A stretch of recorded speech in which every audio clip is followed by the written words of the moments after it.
Kegiatan menghafal Al-Quran adalah tradisi pertama dalam pemeliharaan Al-Quran sejak masa turunnya. Seseorang yang memiliki hafalan Al-Quran wajib untuk menjaga hafalannya.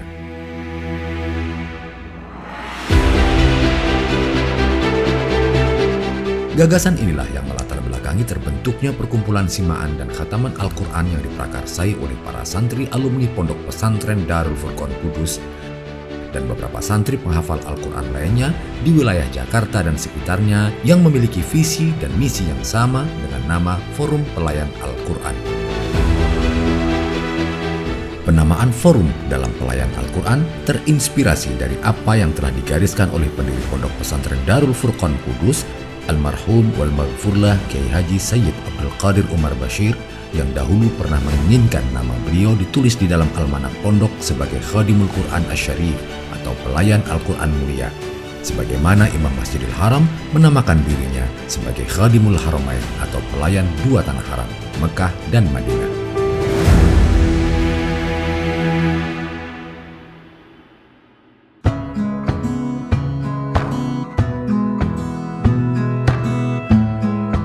Bertempat di rumah Ustadz Zarkasi yang merupakan inisiator dan pendiri FPQ, kegiatan simaan dan khataman Al-Quran dilakukan secara rutin setiap bulan sejak tahun 2008 sampai saat ini.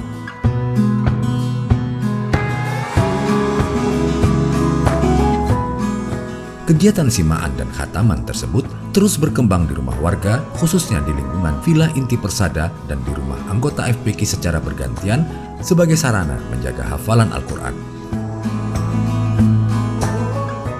Kemudian, dari kegiatan tersebut terbentuklah sebuah lembaga berbadan hukum yang diberi nama Yayasan Pelayan Al-Quran Mulia dengan visi utama Khidmatul Ummah Ma'al Quran.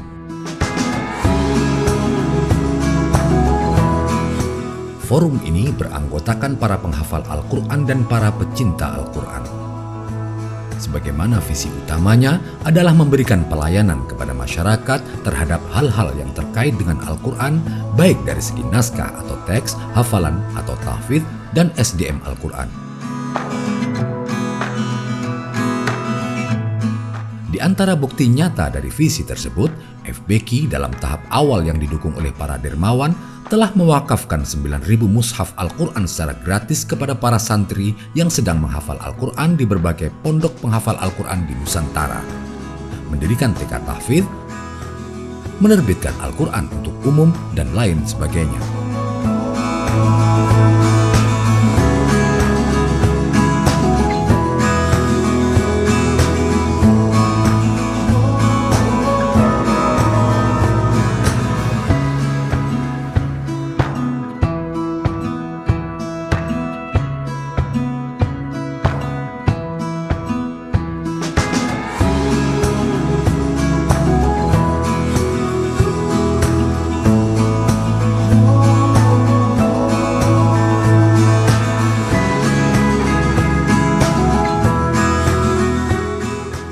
Tahun 2019, FPQ berinovasi membuat program Ceritaku atau Cerita Qurani, yaitu film dokumenter tentang peduli guru ngaji di daerah-daerah pelosok terpencil yang selama ini terabaikan. Program Ceritaku juga berisikan podcast tentang Al-Quran dan sains bersama para ilmuwan di berbagai bidang. Sehari-hari itu nggak mesti juga, karena kan tergantung yang namanya ikan di lahan seluas ini ya. Asalkan kita pandai bersyukur, insya Allah rezeki yang didapat berberkah itu aja. Melihat anak-anak di bengkel untuk semangat belajar ngaji itu sebenarnya tinggi untuk mengajar ngaji. Saya ikhlas lillahi ta'ala, bahwa saya pun berniat tidak akan memungut sepeser pun. Kita memang perlu biaya untuk hidup, tapi karena selama masih bisa kita cari dalam bekerja, artinya ilmu yang diterapkan, diajarkan supaya benar-benar murni lillahi ta'ala. Mereka adalah hamba-hamba Allah pilihan yang telah mengajarkan Al-Quran di daerah yang begitu terpencil. Kita berharap masyarakat muhsinin bisa membantu mereka.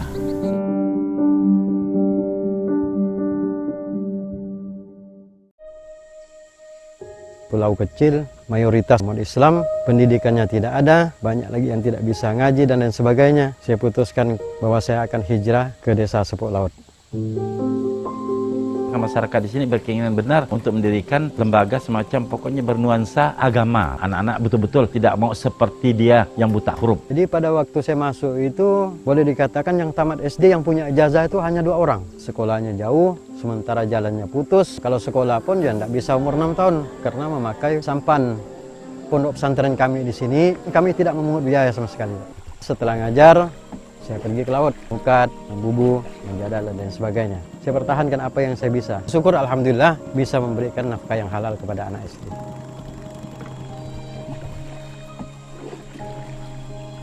Karena ini adalah suatu perjuangan yang tetap saya jalani.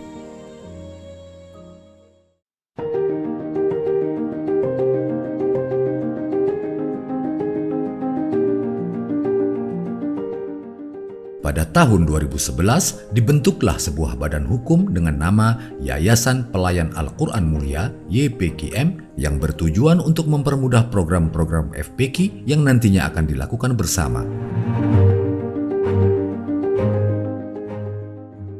Dan program pertama setelah terbentuknya yayasan adalah menerbitkan dan mendistribusikan mushaf Al-Quran dengan metode Fahmi Bisyauqin, yaitu metode yang dipakai oleh para sahabat Nabi dan juga para ulama salaf yang menghafal dan mentadarrusi Al-Quran.